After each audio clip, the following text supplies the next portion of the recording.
দেশের হয়ে ব্যাটে বলে ঝড় তুলতে মুখিয়ে আছেন পেস বোলিং অলরাউন্ডার সাইফুদ্দিন। বিশ্বকাপের পর জাতীয় দলের কোনো ব্যস্ততা না থাকলেও মিরপুরে একাই ঘাম ছড়াচ্ছেন এই অলরাউন্ডার। বিসিবিতে গণমাধ্যমের মুখোমুখি হয়ে সাইফুদ্দিন বলেন, আবারও দলের সুযোগ পেলে করতে চান দারুণ কিছু। টি-20 বিশ্বকাপে দলে থাকা অনেকটা নিশ্চিত ছিল। জিম্বাবুয়ে সিরিজে খারাপ পারফরমেন্সের কারণে শেষ পর্যন্ত দলে জায়গা হয়নি সাইফুদ্দিনের। এ নিয়ে সামাজিক যোগাযোগ মাধ্যমে আলোচনা হলেও তার জায়গায় সুযোগ পাওয়া অলরাউন্ডার তানজিম সাকিব বিশ্বমঞ্চে মাতিয়েছেন বল হাতে, যা প্রশান্তি দিয়েছে সাইফুদ্দিনকেও। টাইগারদের এই অলরাউন্ডার বলছেন, বিশ্বকাপে জুনিয়র সাকিবের বোলিং দারুণ উপভোগ করেছেন তিনি। তানজিম সাকিব অসাধারণ খেলেছে, যদিও আমার সে কলিগ আবনীতে আমরা একসাথে খেলেছি।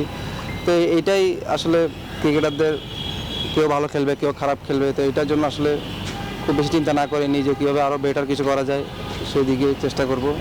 এবারের বিশ্বকাপে টাইগাররা সুপার 8-এ উঠলেও সেমিফাইনালে না খেলতে পারার আক্ষেপ কিছুটা হলেও ভোগাচ্ছে সাকিব রিয়াদদের। তবে বিশ্বকাপ দলে জায়গা না পাওয়া সাইফুদ্দিন বলেন, একদিন ঠিকই বিশ্বকাপ জিতবে বাংলাদেশ। যে আমরা কবে এরকম চ্যাম্পিয়ন হব, কবে এরকম দেশের মানুষের সাথে এরকম উদযাপন করব, তো এটা আসলে চিন্তা করি, যদি দেখি মানুষ তো স্বপ্ন দেখতে দোষ নেই, আমরাও দেখি। বিশ্বকাপ শেষে জাতীয় দলের ক্রিকেটাররা যখন ছুটির আমেজে, তখন মিরপুরে কড়া রোদে ঘাম ঝরাচ্ছেন সাইফুদ্দিন। টার্গেট জাতীয় দলের জার্সি গায়ে আবারও মাঠ মাতানোর। যাতে ভালো খেলতে পারি, যাতে অপরচুনিটি আরও আসে।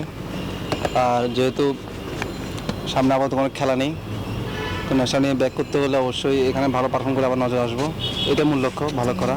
সাইফুদ্দিন বিশ্বাস করেন, তার কঠোর পরিশ্রমী আবারও জাতীয় দলে ফেরাবে। টি-20 বিশ্বকাপে দলে থাকা অনেকটা নিশ্চিত ছিল। জিম্বাবুয়ে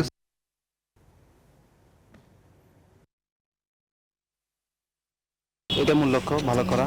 সাইফুদ্দিন বিশ্বাস করেন, তার কঠোর পরিশ্রমী আবারও জাতীয় দলে ফেরাবে তাকে।